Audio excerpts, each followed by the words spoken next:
ఎవడు తండ్రి ఇష్ట ప్రకారం చేసిన వాడని వారిని అడిగాను. ప్రార్థన చేసుకుందాం. స్తోత్రము మహాగరుడ, పరిశుద్ధుడ, మీ పాదాలకు స్తుతి స్తోత్రాలు. గతించిన 6 మాసంలో మమ్మల్ని కాచి కాపాడి 7వ నెలలో ఈ సన్నిధిలో కూడుకుని ప్రభా ఈ ప్రేమను మేము తెలుసుకుంటానికి మిలిచిన గొప్ప సమయాన్ని బట్టి వందనాలు స్తోత్రాలు చెల్లించుకుంటూ వాక్యంలోని సత్యాన్ని నీ ఆత్మతో ప్రభు మేము ధ్యానించడానికి సహాయం దయచేయమని ఈ మనవులన్నీ మా ప్రభువైన యేసుక్రీస్తు నామమున అడిగి వేడుకొనుచున్నాం పరమ తండ్రి. ఆమేన్. దేవుని నామానికి వందనాలు. కూడి వచ్చిన మీ అందరికీ ప్రత్యేకమైన వందనాలు తెలియజేస్తున్నాను. ఈరోజు మన పాఠం పేరు ఏమిటంటే తండ్రి ఇష్ట ప్రకారము పని చేయించున్నామా లేదా ఆయన ఉద్దేశాలను త్రోసిపుచ్చుతున్నామా?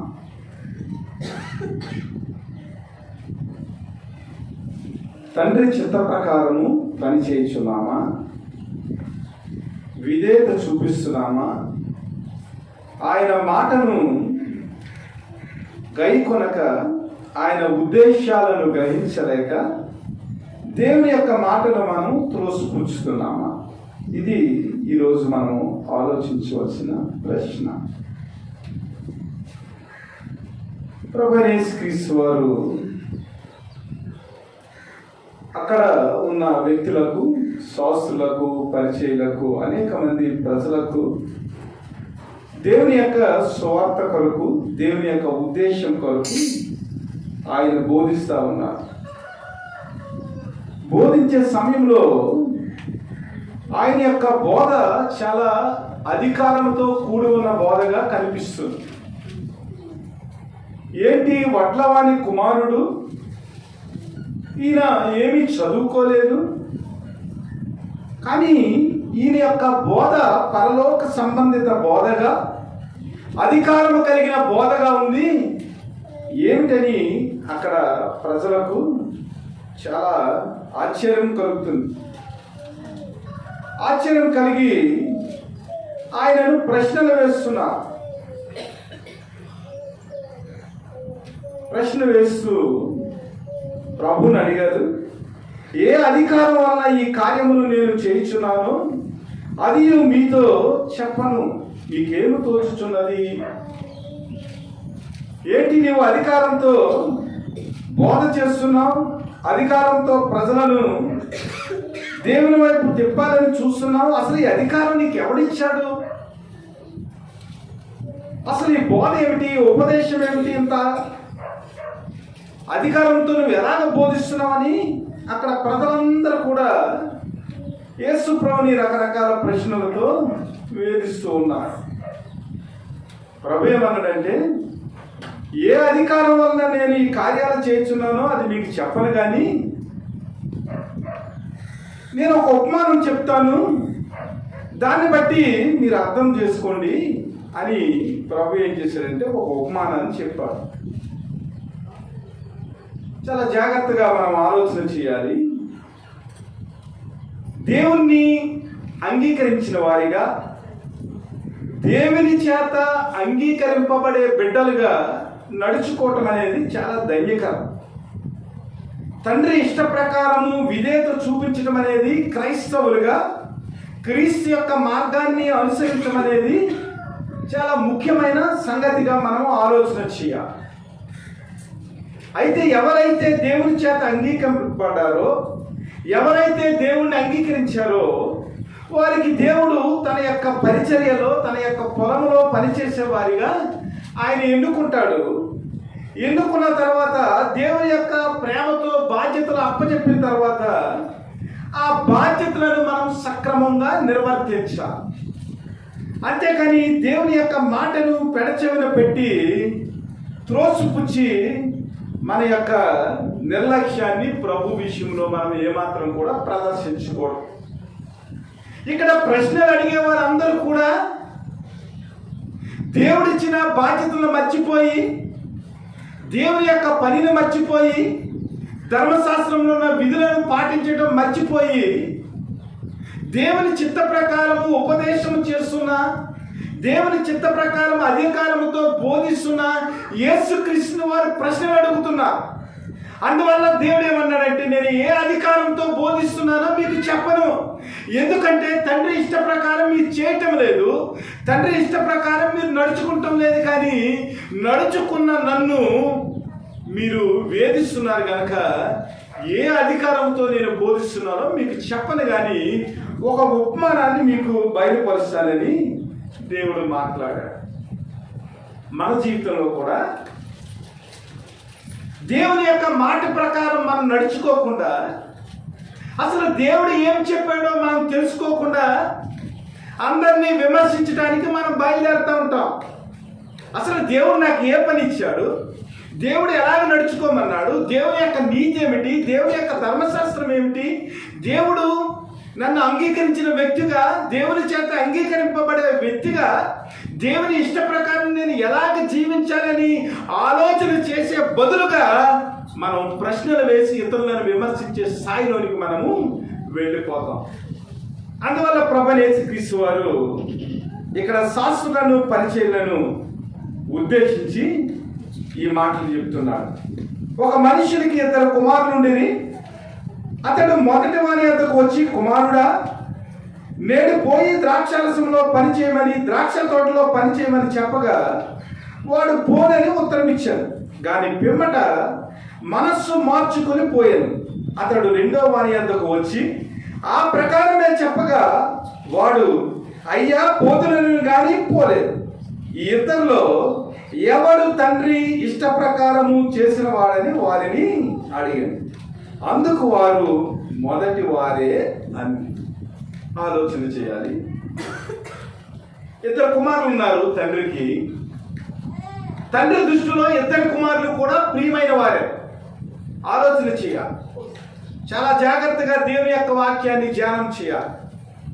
ప్రతి వారు కూడా వారు ఎలాంటి స్థాయిలో ఉన్నప్పటికీ, ఎలాంటి పరిస్థితుల్లో వారు జీవిస్తున్నప్పటికీ, దేవుని చేత అంగీకరింపబడిన వ్యక్తులుగా, దేవుని కుమారులుగా, దేవుని యొక్క దృష్టిలో అందరూ సమానమే. అయితే దేవుడు అందరికీ బాధ్యతలు ఇస్తాడు. ఆ బాధ్యతలను బట్టి తండ్రి ఇష్ట ప్రకారం జీవించిన వారికి అధికమైన ఫలాలు దేవుడు దయచేస్తాడు. 2 కుమారులు ఉన్నారు. మొదటి వాడిని పిలిచాడు. నాయనా, నీవు ద్రాక్ష తోటకు పోయి నువ్వు పని చేయాలి.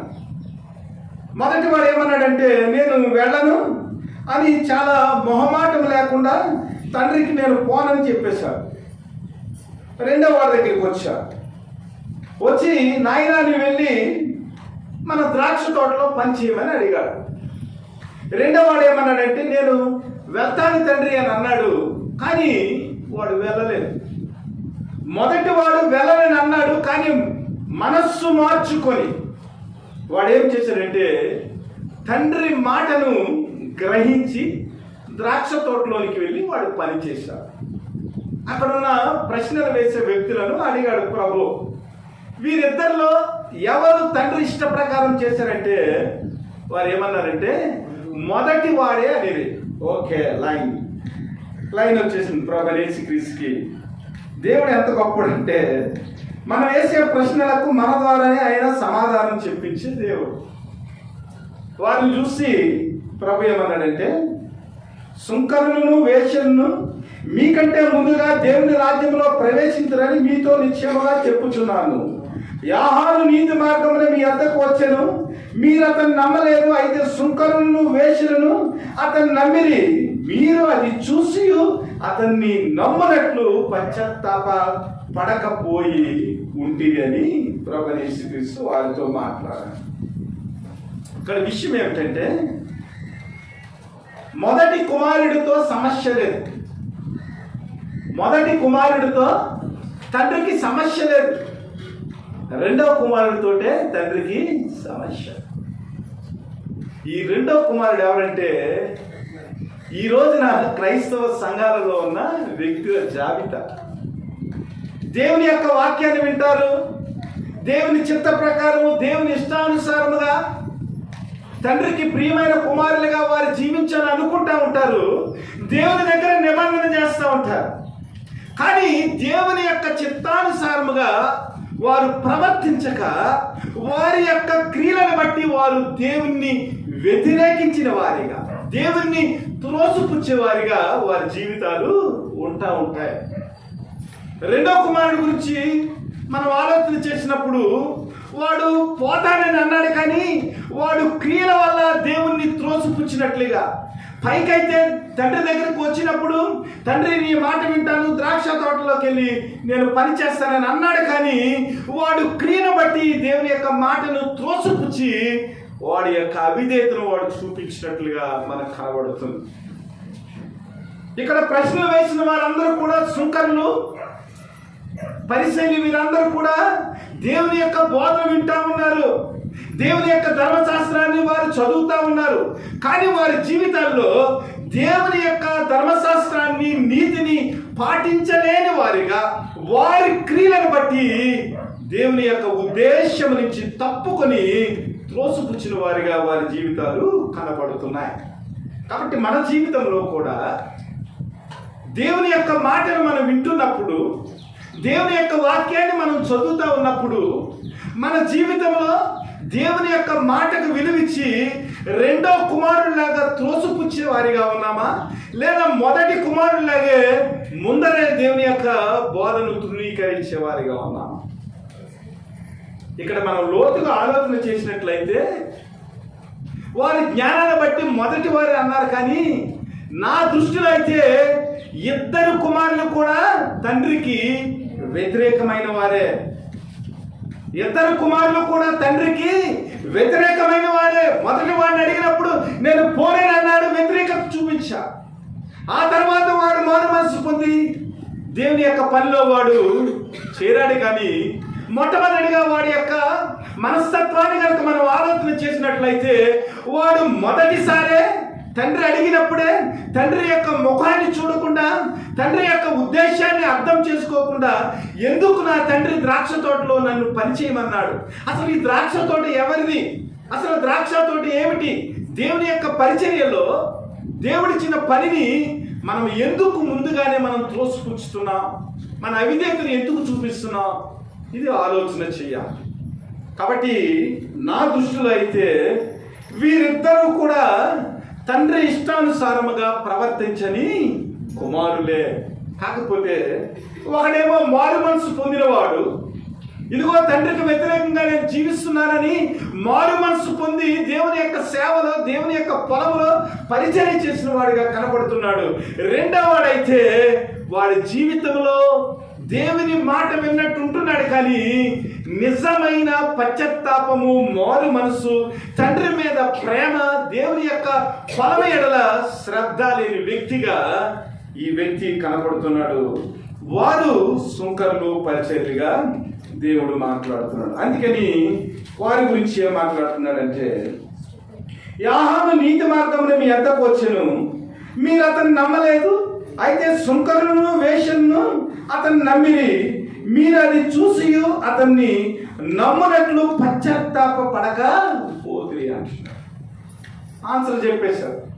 ఏ అధికారం వల్ల నువ్వు బోధిస్తున్నావు, ఏ అధికారం వల్ల నువ్వు ఆశ్చర్య కార్యాలు చేస్తున్నావు, అసలు నీకేం తెలుసు అని ధర్మశాస్త్రం గురించి ఇష్టం వచ్చినట్లు మాట్లాడుతున్నావు అన్న వ్యక్తుల గురించి దేవుడు ఏం చేశాడంటే వారి మనస్తత్వాల్ని వారికి అర్థంలో చూపించినట్లుగా చూపించారు. లోకా శుభవార్త 7వ అధ్యాయం 29-30 వచనాలు.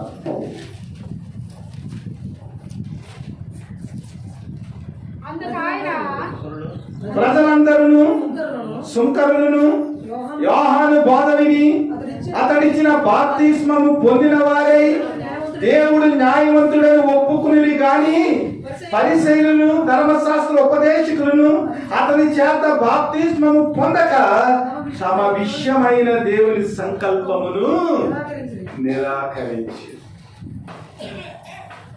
ఈ శాస్త్రులు పరిచయం ఏం చేశారంటే దేవుడు న్యాయవంతుడని ఒప్పుకున్నారంట. దేవుడు న్యాయవంతుడని ఒప్పుకున్న వారు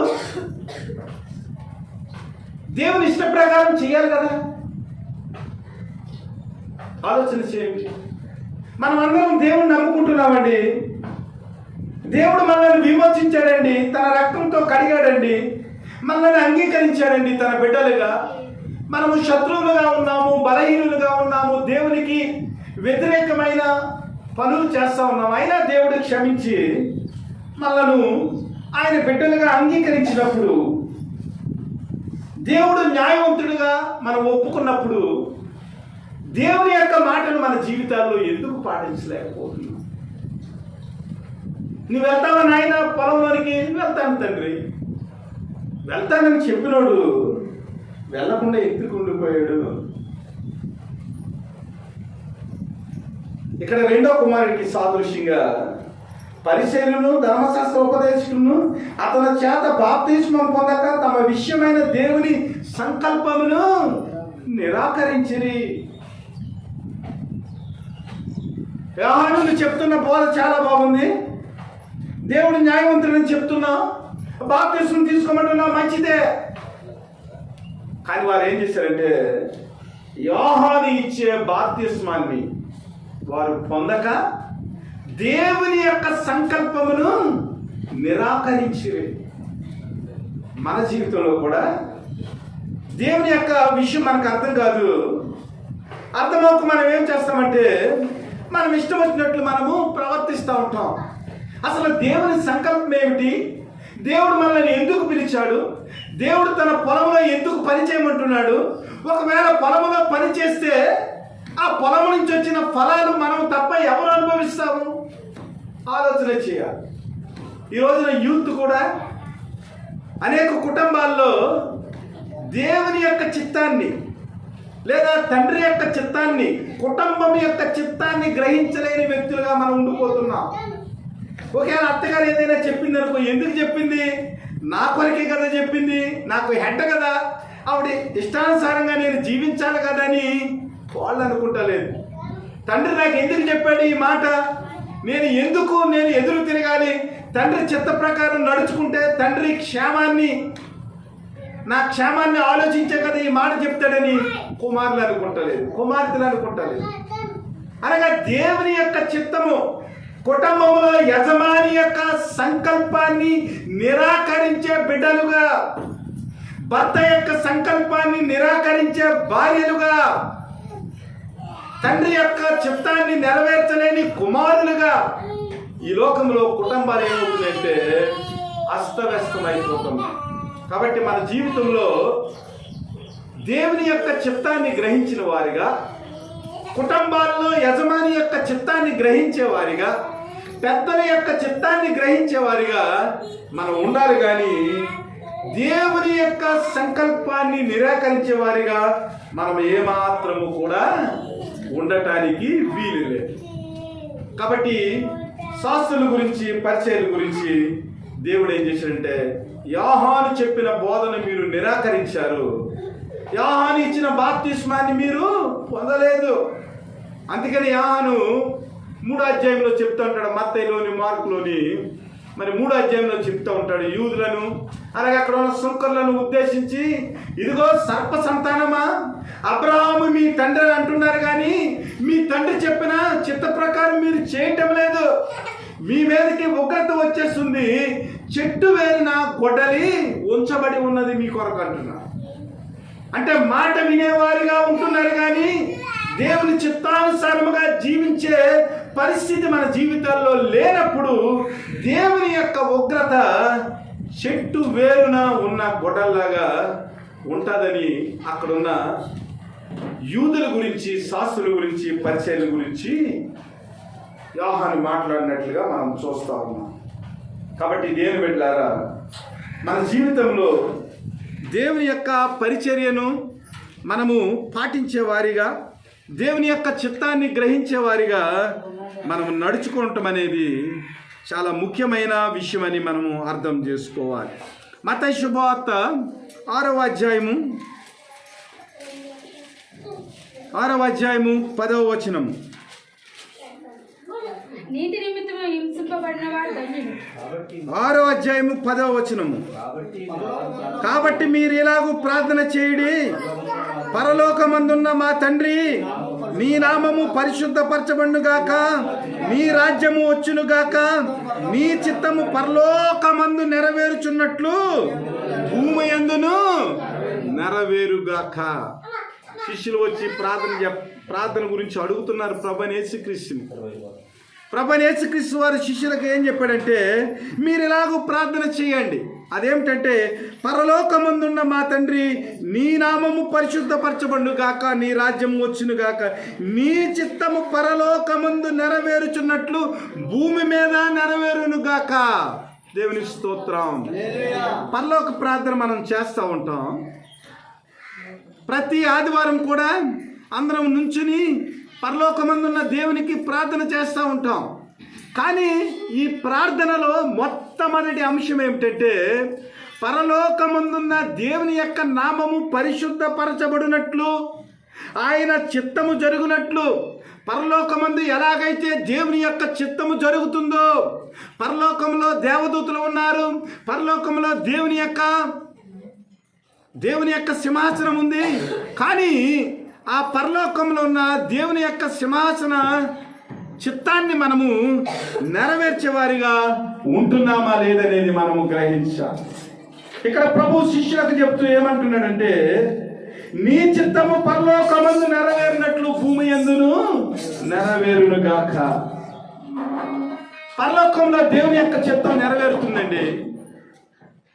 మరి భూమి మీద ఆయన దూతలుగా, భూమి మీద ఆయన కుమారులుగా, దేవుని చేత అంగీకరింపబడిన వ్యక్తులుగా మనము ఈ భూలోకములో దేవుని యొక్క చిత్తాన్ని నెరవేర్చగలుగుతున్నామా? దేవుని యొక్క వాక్యానికి మనం విధేయత చూపించగలుగుతున్నామా? దేవుని యొక్క ప్రేమను మనం అర్థం చేసుకుంటున్నామా?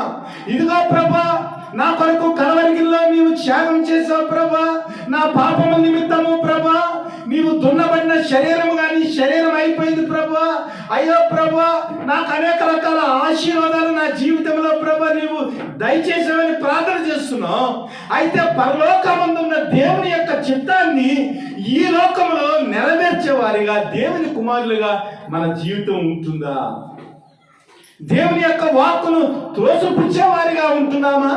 లేదా దేవుని యొక్క చిత్తానుసారముగా పరలోకమందు దేవుని చిత్తము నెరవేరులాగన భూలోకములో ఆయన కుమారులుగా దేవుని చిత్తాన్ని మనము పాటించగలుగుతున్నామా లేదా త్రోసిపుచ్చుతున్నామా? ఆలోచన చేయాలి. ఎలాగ మన జీవితం ఉంది?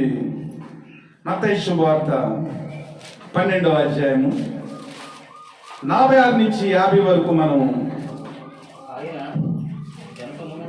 ఆయన జనసమూహంతో ఇంకా మాట్లాడుచుండగా, ఇదిగో ఆయన తల్లియు సహోదరులను ఆయనతో మాట్లాడకూడచ్చు వెలుపల నిలిచి ఉండిరి. అప్పుడప్పుడు, ఇదిగో నీ తల్లియు నీ సహోదరులను నీతో మాట్లాడవలనని వెలుపల నిలిచి ఉన్నారని ఆయనతో చెప్పాను. అందుకు ఆయన తనతో ఈ సంగతి చెప్పిన వాడిని చూసి, నా తల్లి ఎవరు, నా సహోదరులు ఎవరని చెప్పి తన శిష్యుల వైపు చేయి చాపి, ఇదిగో నా తల్లియు నా సహోదరులను, పరలోకమందున్న నా తండ్రి చిత్తము చొప్పున చేయువాడే నా సహోదరును నా సహోదరి అని, నా తల్లి అని ఆలోచన చేయాలి. దేవుని బిడ్డలారా,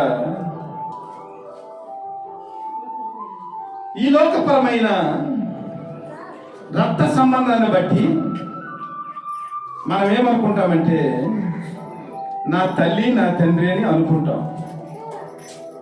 కానీ ప్రభు దగ్గరికి వచ్చిన తర్వాత దేవునితో రక్త సంబంధము ఉండటంతో పాటు ఆత్మీయమైన సంబంధాన్ని కూడా మనము కలిగి ఉండాలి.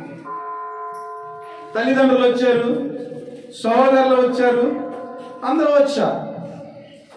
ఈ లోకం యొక్క సంబంధాన్ని బట్టి అక్కడున్న జనసమూహం ఏమంటున్నారంటే దేవునితోటి, ప్రభా నీ తల్లి నీ సహోదరులు మీ అమ్మగారు వీళ్ళందరూ వచ్చేసారు అన్నప్పుడు దేవుడు మాట్లాడుతున్నాడు, అసలు నా తల్లి ఎవరు, నా సహోదరులు ఎవరు? ఇదిగో ఇక్కడ కూర్చున్న నా శిష్యులను చూసారా? వీరందరూ కూడా నా చిత్తానుసారంగా జీవిస్తున్నారు. నా తండ్రి చిత్తం చెప్పున వీరు చేస్తున్నారు. కాబట్టి ఎవరైతే నా తండ్రి యొక్క చిత్తం చొప్పున చేశారో వారే నాకు సహోదరులు, వారే నాకు తల్లి, వారే నాకు కుమారులని ప్రభువైన యేసుక్రీస్తు వారు అక్కడున్న జనసమూహంతో చెప్పినట్లుగా మనం చూస్తా ఉన్నాం. కాబట్టి మన జీవితంలో దేవుని యొక్క చిత్తాన్ని ఎవరైతే నెరవేరుస్తారో వారందరూ కూడా దేవుని యొక్క ఫలాలను, దేవుని యొక్క ఆశీర్వాదాలను పొందుకుంటానికి వారు అర్హులని మనము గమనించాలి. ఆదికాండము 12వ అధ్యాయము 1-4 మనం చూసినట్లయితే అబ్రహాం యొక్క జీవితంలో ఎందుకు దేవుడు అన్ని గొప్ప కార్యాలు చేశాడో, యెహోవా నీవు లేచి నీ దేశము నుండి, నీ బంధువుల యొద్ద నుండి, నీ తండ్రి ఇంట నుండి బయలుదేరి నేను నీకు చూపించు దేశం నాకు వెళ్ళుము. నిన్ను గొప్ప జనముగా చేసి నిన్ను ఆశీర్వదించి నీ నామమును గొప్ప చేయుదును. నీవు ఆశీర్వదకరముగా నుందువు. నిన్ను ఆశీర్వదించు వారిని ఆశీర్వదించెదను, నిన్ను దూషించు వారిని శపించెదను. భూమి యొక్క సమస్త వంశములు నీ యందు ఆశీర్వదింపబడిన అబ్రహాముతో అనగా యెహోవా అతనితో చెప్పిన ప్రకారము అబ్రాము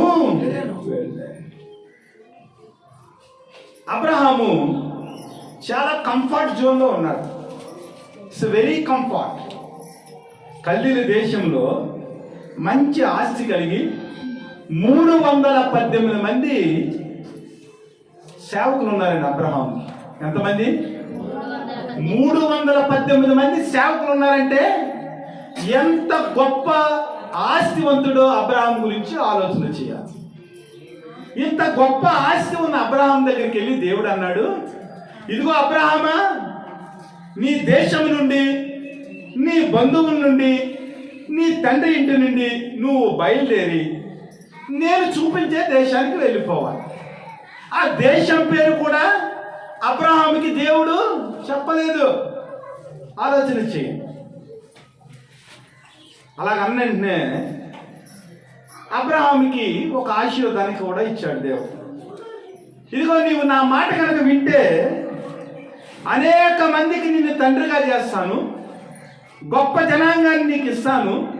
నీవు ఎవరినైతే ఆశీర్వదిస్తావో వారు ఆశీర్వదింపబడతారు, ఎవరినైతే నువ్వు శపిస్తావో వారు శపింపబడతారు.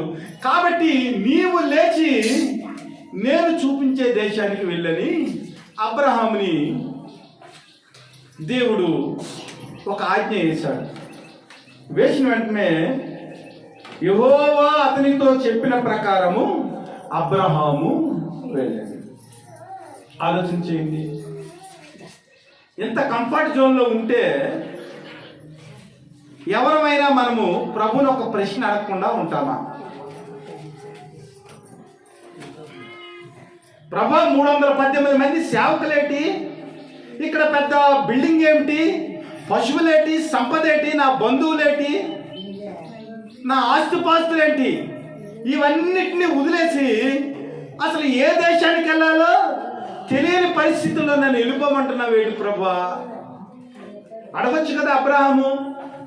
కానీ అబ్రహాం అలా అడగలేదు. యెహోవా అతనితో చెప్పిన ప్రకారము అబ్రహాము వెళ్ళెను. ఆలోచన చేయాలి.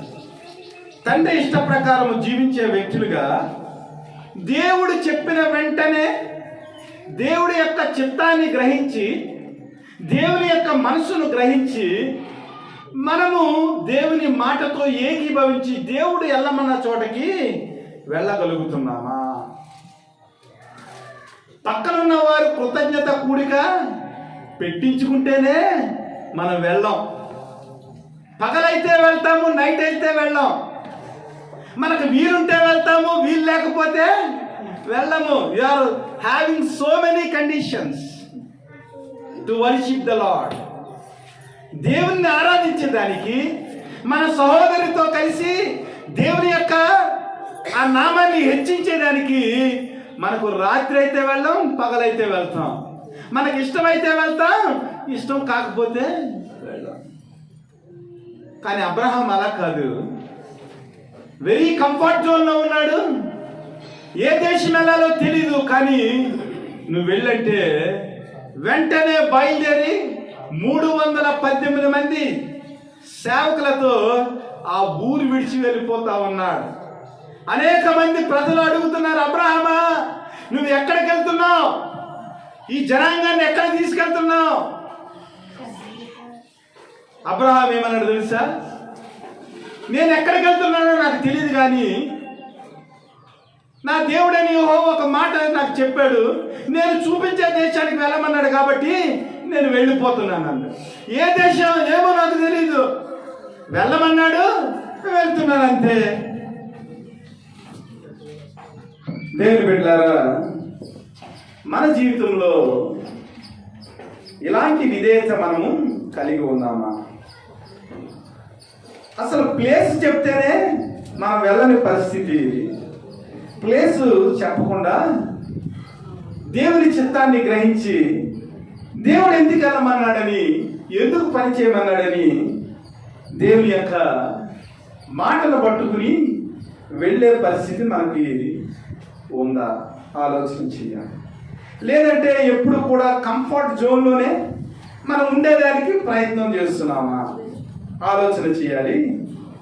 మనము దేవుని యొక్క మాటను త్రోసిపుచ్చిన 2 కుమారుల గురించి మనము నేర్చుకున్నాము. దేవుని చిత్తాన్ని, దేవుని యొక్క దర్శనాన్ని, దేవుని యొక్క ఉద్దేశాన్ని, దేవుని యొక్క ఇష్ట ప్రకారం చేసిన 2 కుమారుల గురించి మనం నేర్చుకున్నాం. అపోస్తలుల కార్యములు 8వ అధ్యాయము 26 నుంచి 38 వరకు మనం చదివితే 2 వ్యక్తులు మనకు కనపడుతున్నారు. ప్రభు దూత నీవు లేచి దక్షిణముగా వెళ్ళి యెరూషలేము నుండి గాజాకు పో అరణ్య మార్గమున కలుసుకోమని ఫిలిప్పుతో చెప్పగా అతడు లేచి వెళ్ళాడు. అతడు ఐథోపియా రాణి అయిన కాందకే క్రింద మంత్రి అయి ఆమె యొక్క ధనాగారం అంతటి మీద ఉన్న ఐథోపియుడైన నపుంసకుడు ఆరాధించుటకు యెరూషలేమునకు వచ్చుచుండెను. అతడు తిరిగి వెళ్ళుచు తన రథం మీద కూర్చుండి ప్రవక్త అయిన యెషయా గ్రంథమును చదువుచుండెను. అప్పుడు ఆత్మ ఫిలిప్పుతో నీవు ఆ రథము దగ్గరకు పోయి దాన్ని కలుసుకున్నామని చెప్పాను. ఫిలిప్పు దగ్గరకు పోయి పరిగెత్తుకుని పోయి అతడు ప్రవక్త అయిన యెషయా గ్రంథమును చదువుచుండగా విని నీవు చదువుతున్నది గ్రహించుచున్నావని అడగగా అతడు ఎవరైనాను నాకు త్రోవ చెప్పుకుంటే ఎలాగూ గ్రహింపగలనని చెప్పి రథం ఎక్కి తనతో కూర్చుండమని ఫిలిప్పును వేడుకొని అతడు లేఖనం నందు చదువుతున్న భాగమేదనగా ఆయన గొర్రె వలె వదకు తేబడెను. బొచ్చు కత్తిరించువాని ఎదుట గొర్రెపిల్ల ఎలాగూ మౌనముగా ఉండెను అలాగే ఆయన నోరు తెరవకుండెను. ఆయన దీనత్వమును బట్టి ఆయనకు న్యాయ విమర్శ దొరకకపోయెను. ఆయన సంతానము ఎవరు వివరింతురు? ఆయన జీవము భూమి మీద నుండి తీసివేయబడినది. అప్పుడు నపుంసకుడు ప్రవక్త ఎవరిని గూర్చి ఎలాగూ చెప్పుచున్నాడు? తన్ను గూర్చియు వేరొకని గూర్చియు దయచేసి నాకు తెలుపమని ఫిలిప్పును అడిగాను. అందుకు ఫిలిప్పు నోరు తెరిచి ఆ లేఖనమును అనుసరించి అతనికి యేసును గూర్చిన సువార్తను ప్రకటించిన వారు త్రోవలో వెలుచుండగా నీళ్లున్న ఒక చోటకు వచ్చి నపుంసకుడు ఇదిగో నీళ్లు, నాకు బాప్తిస్మమిచ్చుటకు ఆటంకమేమని అడిగి రథము నిలుపుమని ఆజ్ఞాపించాడు. ఫిలిప్పు నపుంసకుడు ఇద్దరును నీళ్లలోనికి దిగిరి అంతటా ఫిలిప్పు అతనికి బాప్తిస్మము. ఆలోచన చేయండి. ఇక ఒక ఈక్వేషన్ మీకు చెప్తున్నాను. భూమి మీద బుద్ధి చెప్పినప్పుడు వినలేదనుకోండి, భూమి మీద మనకు బుద్ధి ఎవరు చెప్తారండి? అసలు తండ్రి చెప్తే వినం, భర్త చెప్తే వినం, తల్లిదండ్రులు చెప్తే మనం వినం. మరి భూమి మీద ఎవరు చెప్తారు బుద్ధి మనకి?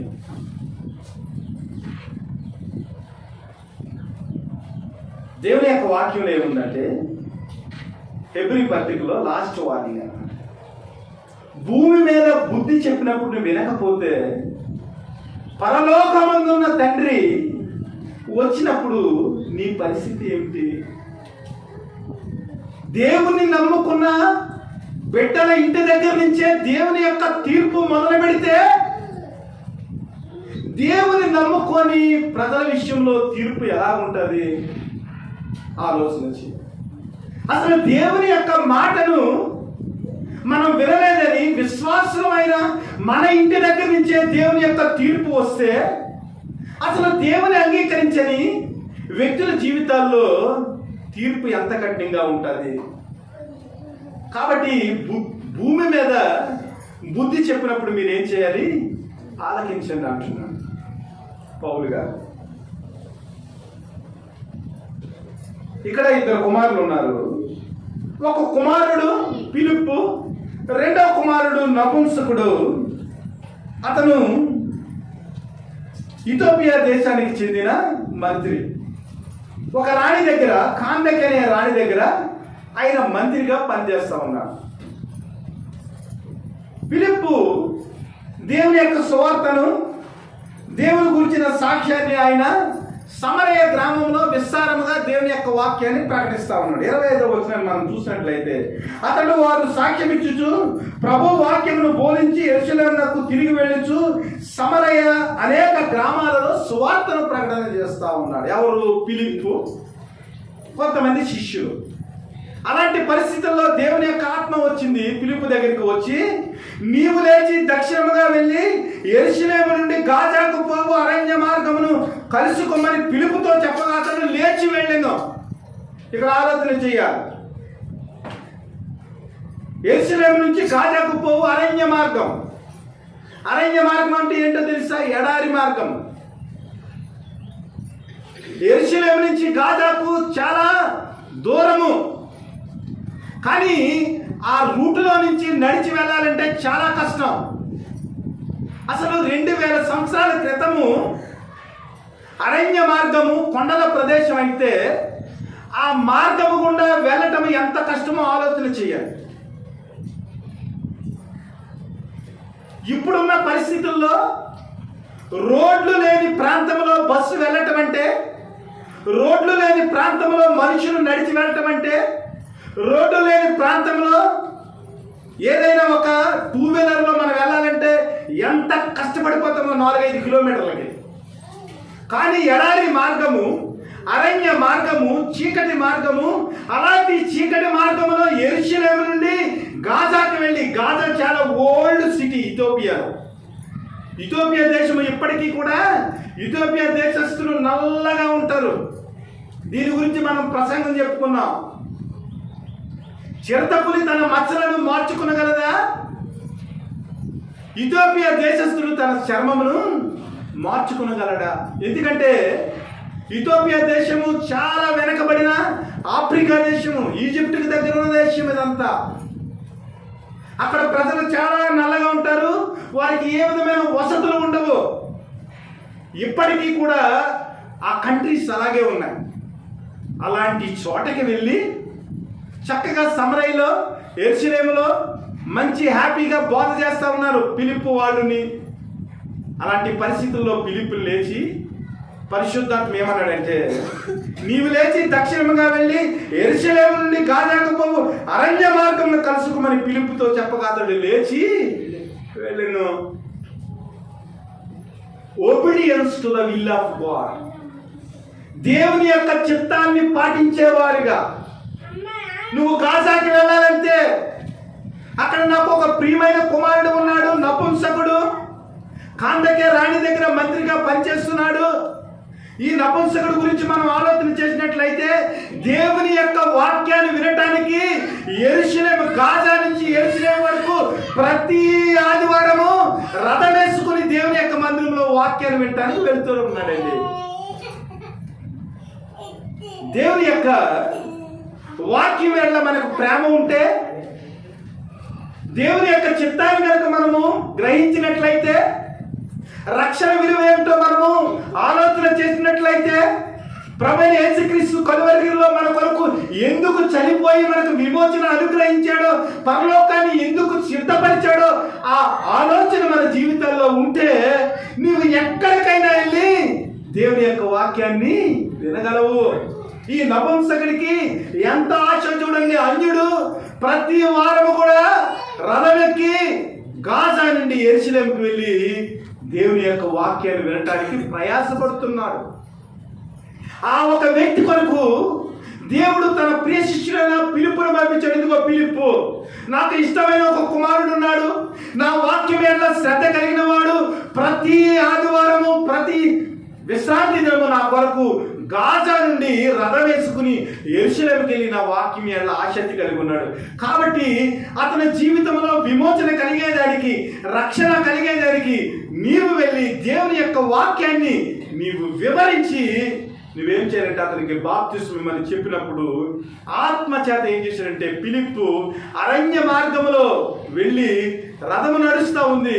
మరి ఎంతసేపు పరిగెట్టాడో, ఎంత సమయాన్ని మరి హెచ్చించి రథాన్ని కలుసుకున్నాడో మనకి తెలియదు. కానీ మొత్తం మీద ఏం చేశాడంటే అతడు ఆత్మ ఫిలిప్పుతో నీవు రథము దగ్గరకు పోయి దాన్ని కలుసుకోమని చెప్పాను.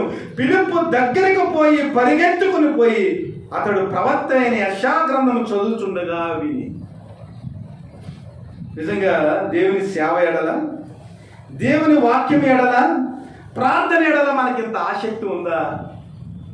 ఫిలిప్పు అరణ్య మార్గంలో పరిగెత్తుకుని పోయాడండి. రాళ్ళు మార్గంలో పరిగెత్తుకుని పోయాడు దేవుని మాట విని.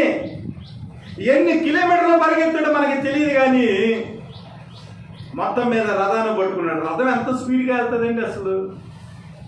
దాని స్పీడ్ని క్యాచ్ చేసి ఫిలిప్ ఏం చేశాడంటే నపుంసకుడైన ఇథియోపియా దేశస్థుడికి దేవుని వాక్యాన్ని వివరించాడు. ఇక్కడ గొప్ప సందేశం ఏమిటంటే అతను వాక్యాన్ని చదువుతూ ఉన్నాడు, కానీ వాక్యంలోని యేసుక్రీస్తు అతనికి అర్థం కావటం లేదు. ఇక్కడ ఆలోచన చేయాలి. యెషయా గ్రంథం 53వ అధ్యాయంలో మనం చదువుకుంటాం. మంచి శుక్రవారంలో ఈ వాక్యాలు మనకు కనపడతాయి. అతడు గొర్రె పిల్ల వలె వనకు తేబడను, బొచ్చు కత్తిరించు అని ఎదుట గొర్రె పిల్ల ఎలాగో మౌనంగా ఉండేనో అలాగే ఆయన నోరు తెరవకుండా తన దీనత్వమును బట్టి ఆయనకు న్యాయ విమర్శ దొరకకపోయారు. ఆయన సంతానము ఎవరు వివరించారు? ఆయన జీవము భూమి మీద నుంచి తీసివేయబడింది. చదువుతున్నాడు దేవుని గురించి ఆలోచన చేస్తున్నాడు. అసలు ఈ గొర్రె పిల్ల ఎవరనేది అతనికి అర్థం కావడం లేదు. ఈ గొర్రె పిల్ల ఎందుకు వనకు తేబడింది అనేది నపుంసకుడికి అర్థం కావడం లేదు. అసలు దీనత్వం ఏంటో అర్థం కావటం లేదు. ఇంత దీనత్వంతో ఉన్న గొర్రె పిల్లకు న్యాయం జరగటం లేదేంటి? గొర్రె పిల్ల యొక్క జీవం ఎందుకు తీసివేయబడింది? ఆలోచన చేస్తా ఉన్నాడు. అర్థం కావటం లేదు. అర్థమైన సువార్తను గ్రహించిన యేసుక్రీస్తు దగ్గర సువార్త నేర్చుకున్న ఫిలిప్ వెళ్ళి దేవుని వాక్యం గురించి ఆ వ్యక్తితో వివరించినప్పుడు ఆ వ్యక్తి అంటున్నాడు, ప్రవక్త ఎవరిని గూర్చి ఎలాగో చెప్పుచున్నాడు, తన్ను గూర్చియు వేరొకరు గూర్చియు దయచేసి నాకు తెలుపమని ఫిలిప్పుని అడిగాను. ఆలోచన చేయండి. దేవుని వాక్యం ప్రకటింపబడుతున్నప్పుడు ఇదిగో దేవుడు నాతో మాట్లాడుతున్నాడా, వేరొకరితో మాట్లాడుతున్నాడా? దేవుని యొక్క వాక్యం నుంచి నేను ఏమి నేర్చుకోవాలి? ఎప్పుడైనా ప్రశ్న వేసుకున్నామా? పాస్టర్ గారు నా గురించే చెప్పా, లేదంటే పలానా వ్యక్తి నా గురించే వాక్యం చెప్తున్నాడు. కానీ నపుంసకుడు అలా కాదు.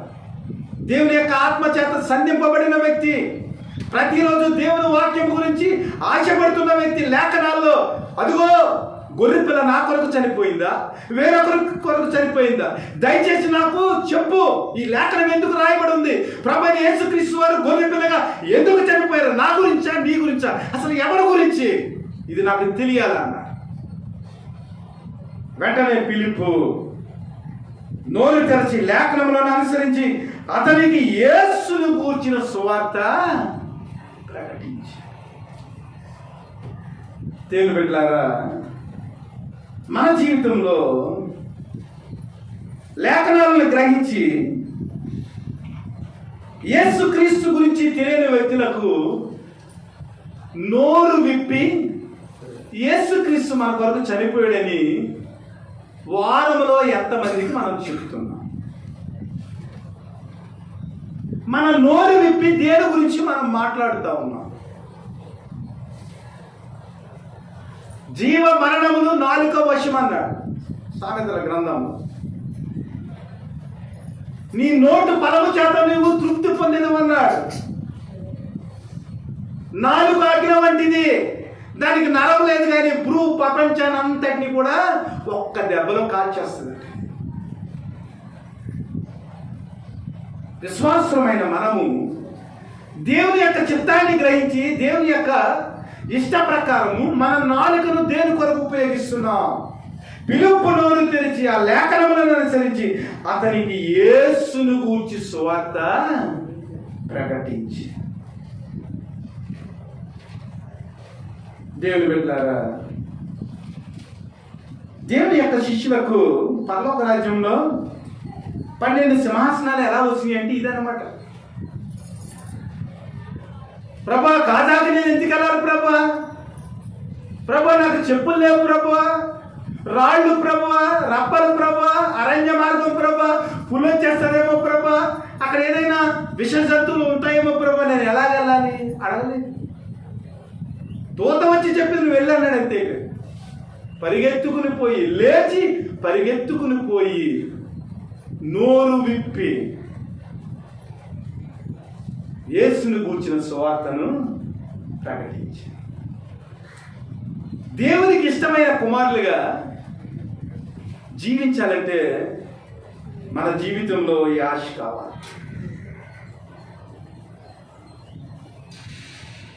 మేము చర్చికి వెళ్ళే సమయంలో నాకు సైకిల్ కూడా ఉండేది కాదు. ఇంచుమించు 3 కిలోమీటర్లు చర్చికి మేము నలుగురు కలిసి రోజు నడిచి వెళ్ళిపోయేవాళ్ళు. అందరూ అలా చూస్తూ ఉండేవాళ్ళు. ఆ తర్వాత ఏమైందంటే మా చర్చిలో అందరికీ కార్లు వచ్చేసింది. దేవుడు ఎంత గొప్పగా సహాయం చేసాడంటే, మేము రోడ్డు మీదకి ఎప్పుడు వస్తామని కరెక్ట్గా పాలరాజు గారు 9 గంటలకి చర్చి కాబట్టి 8:30 కల్లా రోడ్డుగా ఉంటారని 8:30కి కారు అలా వెయిటింగ్లో పెట్టి మేము వచ్చిన వెంటనే మమ్మల్ని కారులో ఎక్కించుకుని చర్చికి తీసుకెళ్ళిపోయేవారు. దేవుడు మా ఆసక్తిని బట్టి ఏం చేశాడంటే, ఎక్కడికి వెళ్ళినా మమ్మల్ని ఎక్కించుకుంటాకి పోటీ పడి వారు రవాణాని మాకు సమకూర్చేవారు. దేవుని బిడ్డలారా, దేవుని కార్యం పట్ల దేవుని చిత్త ప్రకారం నడుచుకోవాలంటే God will provide all the provisions.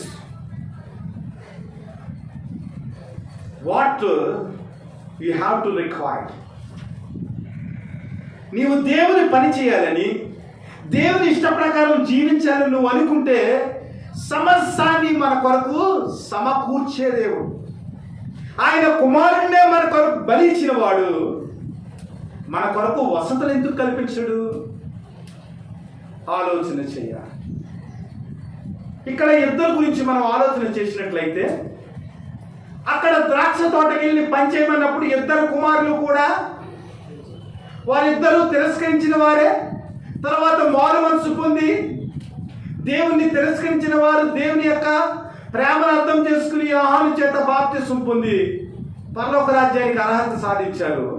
కానీ సుంకర్లు, పరిచర్లు ఎవరు కూడా దేవుని యొక్క మాటలు వినకుండా వేషధారణతో దేవుడిచ్చే ఫలాలను పోగొట్టుకున్నారు. ఇక్కడ మనం గమనించినట్లయితే, ఇక్కడ ఫిలిప్పుని నపుంసకుని చూసినట్లయితే ఇద్దరు కూడా దేవుని యొక్క ఇష్ట ప్రకారం జీవించి దేవుని యొక్క కృపను పొందుకున్న వ్యక్తులుగా కనపడుతున్నారు.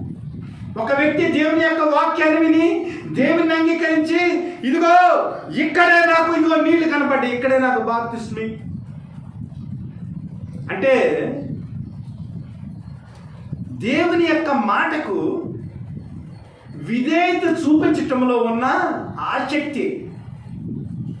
ఈ రోజుల్లో అనేక మంది, మొన్న ఒక యవనస్తుడు చనిపోయాడు, అక్కడికి మేము మామూలుగా వాకింగ్ చెప్పడానికి వెళ్ళాలి కదా, మాట్లాడమంటున్నారు. రక్షణ పొందలేని వ్యక్తి వరకు మేము ఏం మాట్లాడతామండి? అసలు ఒక వ్యక్తి 62 సంవత్సరాలకు చనిపోయాడు పోయిన నెలలో. చాలా ప్రముఖమైన వ్యక్తి, ఊరందరికీ తెలిసిన వ్యక్తి. చర్చకు వచ్చి చూడండి కానీ బాప్తిస్మం పొందలేదు. ఆదరణ కూడి కన్నయ్య నువ్వు రావాలని చెప్పాలి. అక్కడ 100 మంది విశ్వాసులు ఉన్నారు, రక్షణ పొందిన వ్యక్తి గురించి ఏం చెప్తాం అసలు? అతని గురించి ఏమి చెప్పకుండా మేము ఏం చేసామంటే మిగిలి ఉన్న కుటుంబానికి ఆదరణకరమైన సందేశాన్ని ఇచ్చాం. చాలామంది ఏం చేస్తూ ఉంటారంటే దేవుని వాక్యం మాట్లాడుతున్నప్పుడు యేసుక్రీస్తు యొక్క సువార్త వారి జీవితాల్లో పనిచేస్తూ ఉన్నప్పుడు యేసు యొక్క సువార్తను వెంటనే అంగీకరించలేని పరిస్థితి. కానీ విధేయత కలిగిన కుమారుడిగా అసలు లేఖనాలు ఏమి రాయబడి ఉన్నవి నా గురించేనని అన్నాడు, నీ గురించి అని పిలుపు చెప్పాడు. వెంటనే రథము దిగి ఇదిగో నీళ్లు నాకు బాప్తిస్మం అన్నాడు. పిలుపు వెంటనే ఏం చేశాడంటే ఇద్దరు నీళ్లలో దిగి పిలుపు అతనికి బాప్తిస్మము ఇచ్చాడు. దేవుని యొక్క వాక్కు ఇట్స్ వెరీ ఎమర్జెన్సీ. చాలా మంది ఏం చేస్తారంటే దేవుని యొక్క వాక్కును లెక్క పెట్టకుండా నిర్లక్ష్యం చేస్తూ ఉంటారు. కానీ the word of God is very emergency. అన్నిటికీ కాలము పరిపూర్ణమైపోయింది. పేతురు గారు అన్నాడు 2000 సంవత్సరాల క్రితం పేతురు గారు రాసిన పత్రికలో, ఇదిగో అంతము ఇప్పుడే వచ్చి ఉన్నది, ఇదిగో మిగిలి అనుకున్న సమయము, ఇదే రక్షణ దినము. రేపు మనం ఉంటామో ఉండమో తెలీదు. యవనస్తులారా, బాప్తిస్మం పొందాములే, ఇంటర్మీడియట్ అయితే పొందుదాము, డిగ్రీ అయ్యాక పొందుదాము, పెళ్లికి బాప్తిస్మం తీసుకుందాం. అశ్రద్ధ చేయకండి సుమా. The word of God is very emergency. It is the time of affordable. ఇదే మిక్కిలి అనుకూల సమయం. పిలుపు బాగానే చెప్పావు, వచ్చి వారు నేను చక్కగా డ్రెస్సులు కుట్టించుకుని మా రాణిగారితో చెప్పి బాప్తిస్మం తీసుకుంటాను అన్నాడు నపుంసకుడు. వాక్యం ఎప్పుడైతే అంగీకరించాడో అప్పుడే నీళ్లలోకి దిగి బాప్తిస్మం పొందాడు. దేవుని బిడ్డలారా, దేవుని యొక్క వాక్కును ఎప్పుడో పాటిందాములే, ఎప్పుడో మారు మనసు పొందుదాములే, ఎప్పుడో దేవుని చిత్తానుసారము జీవించుదాములే. దేవుడు వచ్చే కాలం ఇంకా చాలా ఉంది. ఈ లోపు మన పనులు చక్క పెట్టుకుందాములే. ఫిలిప్పు దేవుని వాక్యాన్ని బోధించడంలో, దేవుని ఆజ్ఞకు విధేయత చూపించడంలో నమ్మకస్తుడైన కుమారుడిలాగా వాక్యాన్ని బోధించాడు. వాక్యాన్ని తెలుసుకుని అంగీకరించిన దేవునికి ఇష్టమైన కుమారుడిగా నపుంసకుడు బాప్తిస్మము పొందాడు. నలుగురు కుమారులు మన దగ్గర ఉన్నారు. ఏ కుమారుడిలాగా మనం జీవిస్తున్నాం? నపుంసకుడిలాగా అంగీకరించేవారిగా, వెంటనే దేవుని చిత్తాన్ని గ్రహించి దేవుని యొక్క సంకల్పాన్ని గౌరవించి ఆయన ఉద్దేశాన్ని గౌరవించి మారు మనసు పొందే వ్యక్తుల్లా ఉన్నామా? మారు మనసు పొందిన తర్వాత దేవుడు నిన్ను సువార్త ప్రకటించమంటే సంఘంలో ఒక స్తంభముగా నిన్ను పెడితే దేవుడిచ్చిన పనిని నిరాకరించి ఎవరో చేస్తారులేని దేవుని సేవను మనం త్రోసుకూర్చుతున్నామా? లేదంటే దేవుని వాక్యాన్ని విని సుంకరులాగా పరిచయలాగా యోహాను బోధన విని దేవుడు న్యాయవంతుడని ఒప్పుకుని వారు యోహాను ఇచ్చిన బాప్తిస్మమును నిరాకరించి, లేదంటే దేవుడు చెప్పిన మాటను మొదటిగానే నీకు నాకు సంబంధం లేదు, ఈ బోధ నాకు కాదని మెట్లు దిగి మనము వెళ్ళిపోతున్నామా? ఆలోచన చేయండి. దేవుని బిడ్డలారా, దేవుని ఇష్ట ప్రకారము పరిగెత్తుకుని పోయి దేవుని చిత్తాన్ని నెరవేర్చేవారిగా ఉన్నామా? దేవుడి వాక్యాన్ని వెంటనే అంగీకరించి దేవుని చిత్తానికి మనము తల ఒగ్గేవారిగా ఉన్నాము. ఎందుకంటే ఈ లోకములో దేవుని యొక్క చిత్తాన్ని పాటించలేని వాడు పరలోకములో దేవుని యొక్క ఆశీస్సులు పొందుకోలేడు.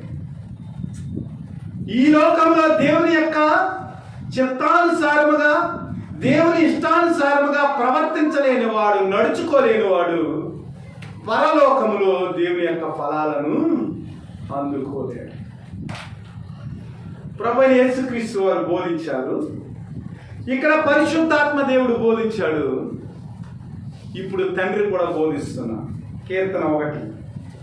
ఈరోజు త్రిత్వంలోని పాఠం తీసుకున్నాం మనం. త్రిత్వం, తండ్రి, కుమార, పరిశుద్ధాత్మ దేవుడు ఆయా కాలాలలో ఆయన చిత్తానుసారంగా మనం ఎలాగ జీవించాలో తండ్రి మాట్లాడుతున్నాడు. దుష్టుల ఆలోచన చొప్పున నడవక, పాపుల మార్గమున నిలువక, అపహాసులు కూర్చుండు చోటను కూర్చుండక, యెహోవా ధర్మశాస్త్రమును ఆనందించుచు దివారాత్రులు దాన్ని ధ్యానించువాడు.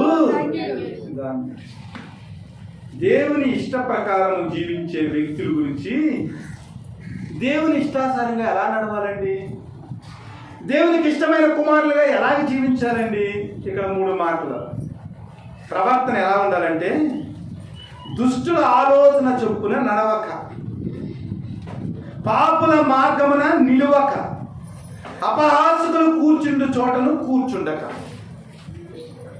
బైబిల్ చాలా జ్ఞానయుక్తమైనది. మన ప్రవర్తన అంతటినీ కలిపి 3 మాటల్లో చెప్పాడు. నడవక, నిలువక, కూర్చుండక. చేయకుండా పనులు చెప్పాడు. దుష్టుల ఆలోచన చెప్పిన నడవకూడదు. దీన్ని మళ్ళీ ఎక్స్ప్లెయిన్ చేస్తే చాలా టైం అవుతుంది. దుష్టుల ఆలోచన చెప్పిన నడవకూడదు, పాపుల మార్గంలో మనము నిలవకూడదు, అపహాసకులు కూర్చుంటు చోట కూర్చుండకూడదు.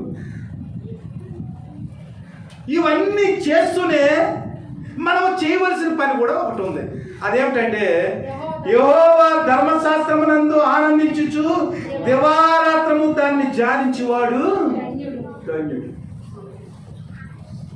నేను మొన్న మీటింగ్కి వచ్చేస్తున్నాను, శుక్రవారం ప్రార్థనకు వచ్చేస్తున్నాను. వచ్చేసేటప్పుడు ఆడవాళ్ళని చూశాను. వాళ్ళు ఏం చేశారంటే అష్టాచెమ్మాట ఆడుతున్నారు. ఏం చేస్తున్నారు? అష్టాచెమ్మాట. ఇంతకీ ఎవరైనా పరిశీలనగా చూస్తే వాళ్ళందరూ క్రైస్తవులు. అంటే వాళ్ళకి టైం పాస్ అవటం లేదనమాట. దేవుడు ఏమంటున్నాడంటే, మరే బాబు, ముసలమ్మ ముచ్చట్లు కట్టి పెడుతున్నా కాదు, కానీ దేవుని ఇష్ట ప్రకారం జీవించాలంటే యెహోవా ధర్మశాస్త్రమును ఆనందించుచు దివారాత్రము దాన్ని ధ్యానించువాడు ధన్యుడు. దేవుని ఇష్ట ప్రకారం జీవించాలంటే ఏం చేయాలంటే దివారాత్రులు ఏం చేయాలంట? దేవుని యొక్క ధర్మశాస్త్రాన్ని ధ్యానించుతూ దాని యందు ఆనందించేవారిగా ఉండాలి. ఇది దేవుని ఇష్ట ప్రకారం. మన జీవితాల్లో ఏదైనా సమయం దొరికినప్పుడు మనము ఈ పని చేయగలుగుతున్నామా? ఎప్పుడైనా చదువు వచ్చిన వారు ఛాలెంజ్, ఒకరోజు కూర్చుని అసలు ఆదికాండం అంతా కలిపి ఎలా చదువుదామనే ఆశ. ఈరోజు ఎలాగైనా ప్రకటన గ్రంథం మొత్తం 22 అధ్యాయాలు చదవాలనే ఆశ. ఈరోజు ఎలాగైనా ఫిలిప్పీ పత్రిక చదవాలనే ఆశ. ఈరోజు ఎలాగైనా కొలస్సీ పత్రిక 5 అధ్యాయాలు మనం చదవాలనే ఆశ. ఎప్పుడైనా మనకు ఉందా? నిద్ర పట్టకపోతే సెల తీసి వాట్సాప్ గ్రూపుల్లో మెసేజ్ చాటింగ్. ఎప్పుడైనా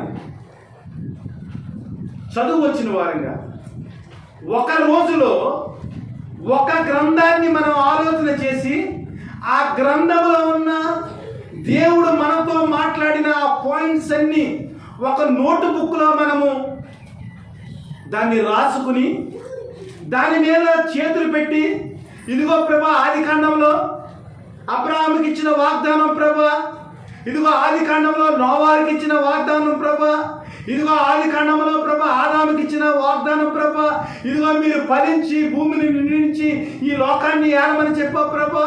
నోవాహుతో కూడా జలప్రళయం తర్వాత అదే చిత్తాన్ని నువ్వు బయలుపరిచావు ప్రభా. అలాగే నీ కొరకు నీ మాట విన్న అబ్రహాముతో మాటలతో కూడా ప్రభా ఈ ఆశీర్వాదాన్ని ఇచ్చే ప్రభా. ఇదిగో ప్రభా, ఈ రోజున ఈ ఆశీర్వాదాలన్నింటినీ చదివాను ప్రభా. ఈ ఆశీర్వాదాలు నాకు కూడా ఇవ్వ ప్రభా.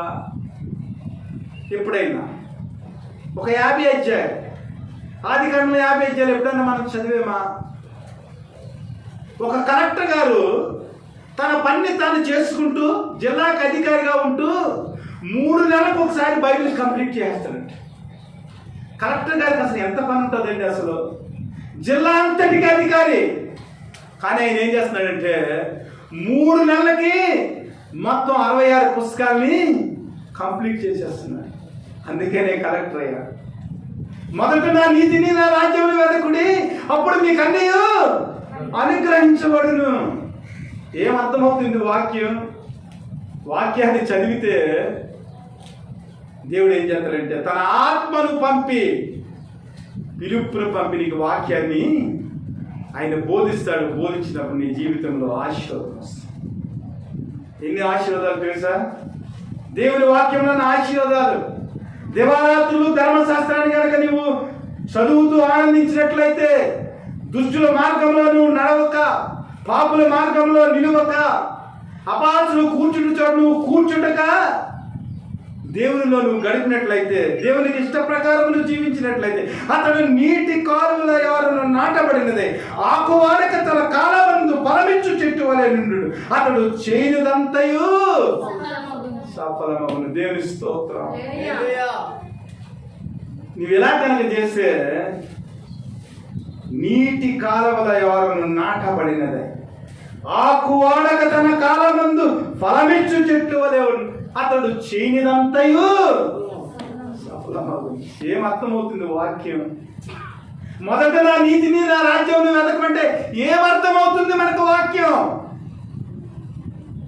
కాలవ వారిన నాటబడిన చెట్టు ఎంత సుందరముగా, సొగసుగా, విలువైన ఫలాలతో ఆకువాడక తన కాలమందు ఫలమిచ్చు చెట్టు అని. అలాగే మన జీవితం ఉండాలని అనుకుంటున్నామా? ప్రభువా, నీవు ఇచ్చిన వాగ్దానాన్ని బట్టి ప్రభువా, నీటి వారున నాటబడిన మొక్క ఎలాగైతే తన కాలములో ప్రభువా ఫలాలు ఇచ్చేలా ఉంటుందో ప్రభువా, అలాగే నా జీవితం ఉండాలని ఎప్పుడైనా ప్రార్థన చేసామా?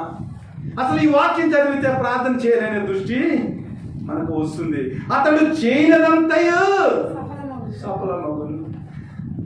మీ జీవితంలో ఎందుకు కార్యాలు జరగటం లేదు? అలా కాకుండా ఎదురు తిరిగే వ్యక్తులుగా మనం ఉంటే, దుష్టులు అలాగనుండక గాలి చెదరగొట్టు పొట్టు వలె నుందురు. కాబట్టి న్యాయ విమర్శలో దుష్టులను, నీతిమంతుల సభలలో పాపులను నిలుతురు. నీతిమంతుల మార్గం యెహోవాకు తెలియను, దుష్టుల మార్గము నాశనమునకు నడుపును. నీతిమంతుల సభ ఎక్కడుంది? నీతిమంతుల సభ పరలోకములో 12 పెద్దల సింహాసనం మీద, ఒకవైపు యాకోబు కుమారులు, ఒకవైపు క్రీస్తు ఇష్ట ప్రకారము తమ తలలు క్రీస్తు కొరకు తెగ నరికించుకున్న అపోస్తుల సింహాసనం.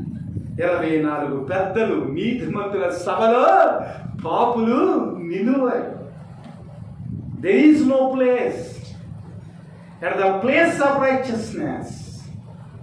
అసలు నీతి అంటే ఏంటో తెలియకుండా, దేవుని వాక్యం అంటే ఏంటో తెలియకుండా నీతిమంతుల సభలో మనం ఎందుకు ప్రవేశిస్తామండి? దేవుని ఇష్ట ప్రకారం జీవించకుండా, దేవుని మాటకు తలవక్కకుండా మన జీవితం నడుపుకుంటా ఉంటుంటే నీతిమంతుల సభలో మనకి స్థానం ఎలా దొరుకుతుందండి?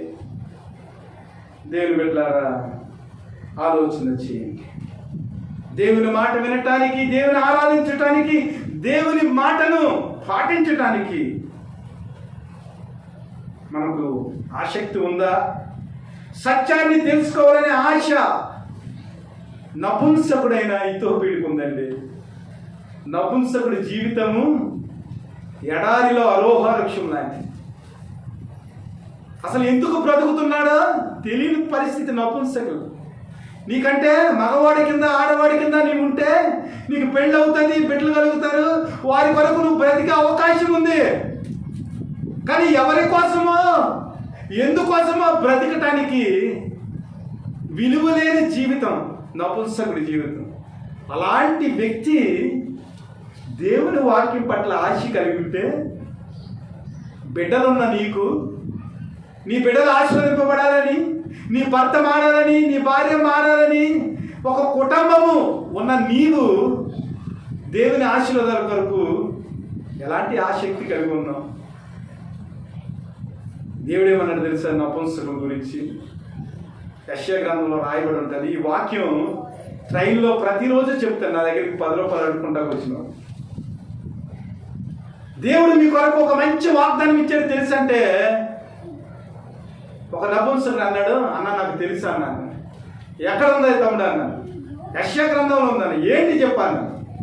కుమారులు కుమార్తెలు అనిపించుకుంటే కంటే శ్రేష్టమైన నామమును మీకు ఇచ్చినన్నాడు. దేవుని స్తోత్రం. ఎందుకు తెలుసా? వారు దేవుని ఇష్ట ప్రకారం జీవిస్తున్నారు. కుమారులు కుమార్తెలకు అనిపించుకున్నట కంటే శ్రేష్టమైన నామము నపుంసకుల కొరకు పరలోక రాజ్యంలో దేవుడు ఒక నామాన్ని సిద్ధపరిచాడు. ఎందుకంటే they are living as the desire of Christ. They are living for the fashion of Christ.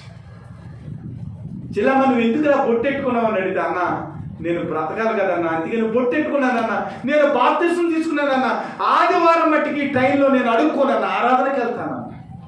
ఒక నపుంసకుడు ఇచ్చిన సాక్ష్యం. సంవత్సరంలో ఎన్ని ఆదివారాలు నువ్వు మానేసావు?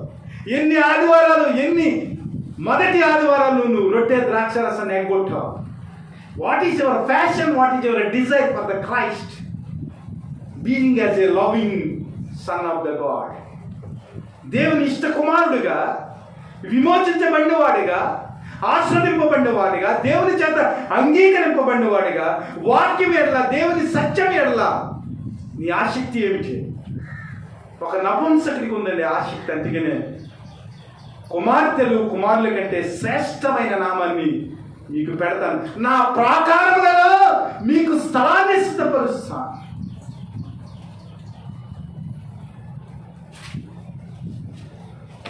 మన జీవితం ఎలా ఉందో ఆలోచించండి. ఆధ్యాత్మిక పోషణ, ఎడతగని ఫలాలు, విజయము, దేవుడు నాటిన చెట్లుగా దేవుడు మనకు సమకూరిస్తే మనము ఏ ఏ ప్రదేశాల్లో మనం నాటబడుతున్నామో ఆలోచించి, ఎక్కడ కూర్చుంటున్నామో, ఏమి మాట్లాడుతున్నామో ఆలోచన చేసుకోండి. దేవుని బిడ్డలారా, దేవుని బిడ్డల గురించి, ఇష్టమైన కుమారుల గురించి ఒక సాక్ష్యం ఉంది.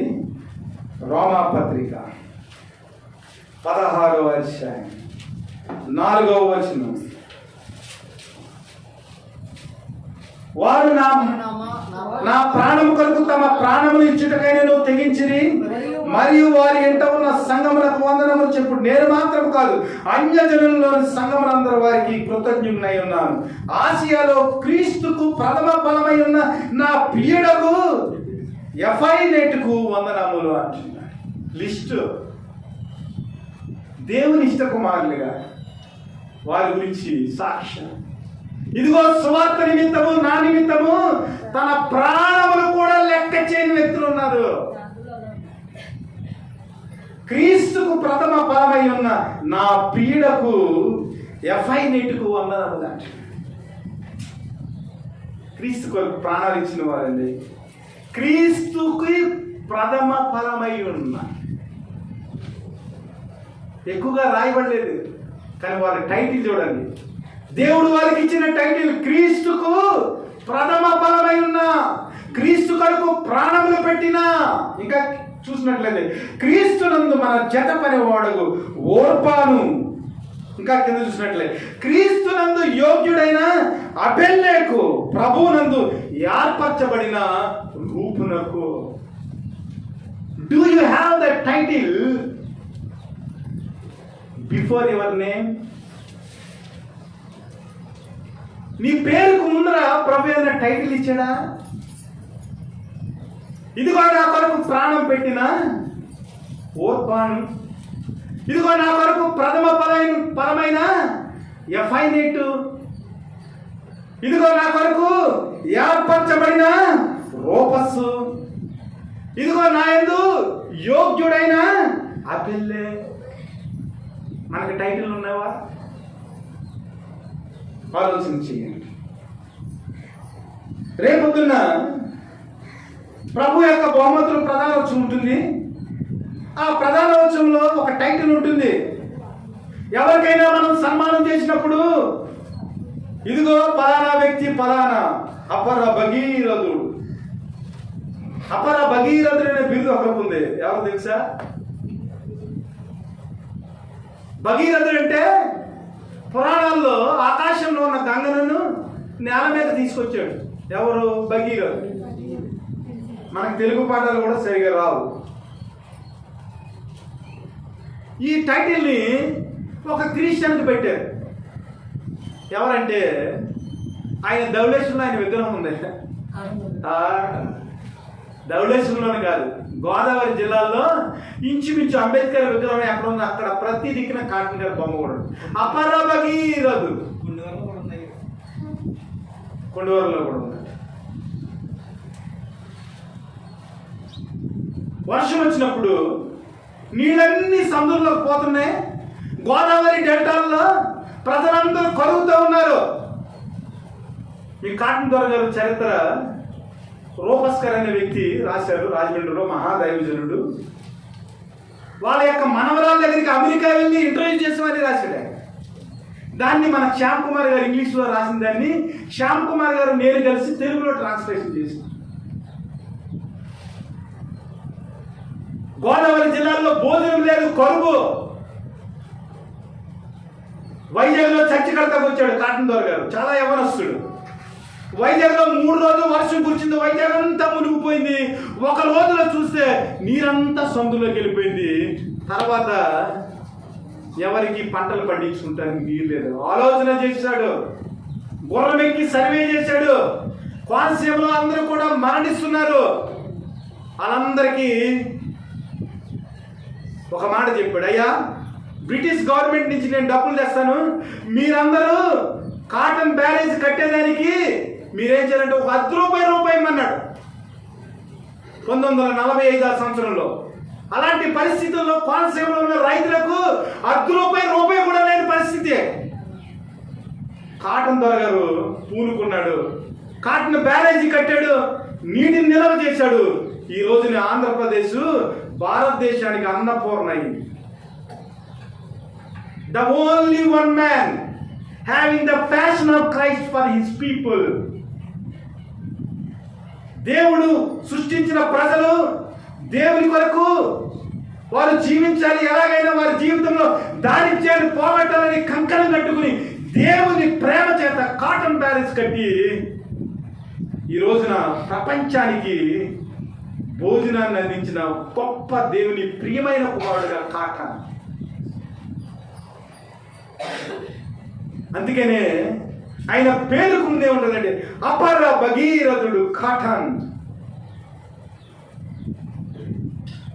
పురాణాల్లో భగీరథుడు ఆకాశం నుంచి గంగను భూదేవికి తెచ్చడో లేదో మనకు తెలియదు, అది పురాణం. కానీ క్రీస్తుని పోలి నడుచుకున్న కుమారుడు కాటన్ దొర గారు నీటిని ప్రజల కొరకు నిల్వ చేసి కాటన్ బ్యారేజీని కట్టారు. దేశం సుసంపన్నమైంది. దేవుని తోటలో నిన్ను ఎందుకు పరిచయమంటాడంటే నీ పేరుకు ముందు ఒక టైటిల్ తగిలించాలని ఆయన ఆశ. నువ్వేం చేస్తావంటే ఎగ్గొడేస్తావు, చిన్న పని చేయమంటే ఎగ్గొడేస్తావు, ప్రార్థన చేయమంటే ఎగ్గొడేస్తాం, వాక్యం చదవమంటే ఎగ్గొడేస్తాం. ప్రభు ఆశ ఏమిటంటే నా ప్రథమ ఫలమైన నా ప్రియుడకు, నా యందు ఏర్పరచబడిన నా ప్రియుడకు ఫలానా, నా కొరకు ప్రాణములిచ్చిన నా ప్రియుడకు నా కుమారుడు ఫలానా అని నీ పేరుకు ముందర టైటిల్ పెట్టాలని ప్రభు ఏం చేస్తారంటే నీకు ద్రాక్ష తోటలో ఒక 10 దాపలు చెప్తారు. మనం ఏం చేస్తామంటే ముందరే త్రోసిపుచ్చేస్తాం. ముందర వెళ్ళనంటాం. కొంత లౌకికంగా మనం ఏం చేస్తామంటే వెళ్తానని చెప్పి హ్యాండ్ ఇస్తా ఉంటాం. దేవుని బిడ్డలారా, తండ్రి ఇష్ట ప్రకారము జీవించే బిడ్డలుగా ఉంటున్నామా, లేదంటే ఆయన ఉద్దేశాలను త్రోసిపుచ్చే బిడ్డలుగా ఉంటున్నామా? ఒకవేళ త్రోసిపుచ్చే బిడ్డలుగా ఉంటే నీతిమంతుల సభలో మనం నిలవటానికి వీలు లేదు. ఆయన యొక్క పనిని మనం ఇష్టపడి చేసినట్లయితే నీటి వారిన నాటబడిన మొక్క వలె తన కాలమందు ఫలమిచ్చు చెట్టు వలె మన జీవితం ఉంటుంది. కాబట్టి ఎలాంటి కుమారులుగా మనం ఉంటున్నామో ఆలోచన చేయండి. ఒక మాట చదువుకుని మనము ఈ సందేశాన్ని ముగిద్దాం. కొరింథీయులకు రాసిన మొదటి పత్రిక 15వ అధ్యాయం 58వ వచనం. కాగా నా ప్రియ సహోదరులారా, మీ ప్రయాసము ప్రభువునందు వ్యర్థము కాదని ఎరిగి స్థిరులను కదలని వారును ప్రభువు కార్యాభివృద్ధి నందు ఎప్పటికీ ఆసక్తులై ఉండి. Close. The message was close. మీ ప్రయాసము ప్రభువునందు వ్యర్థము కాదని ఎరిగి స్థిరులను కదలని వారు ప్రభువు కార్యాభివృద్ధి నందు ఎప్పటికీ ఆసక్తులై. దేవుడు అట్టి కృప మనందరికీ అనుగ్రహించును గాక.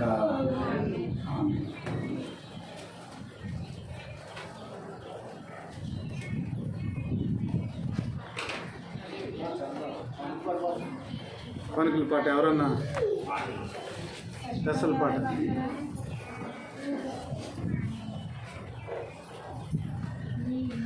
చేసిన ఉపకార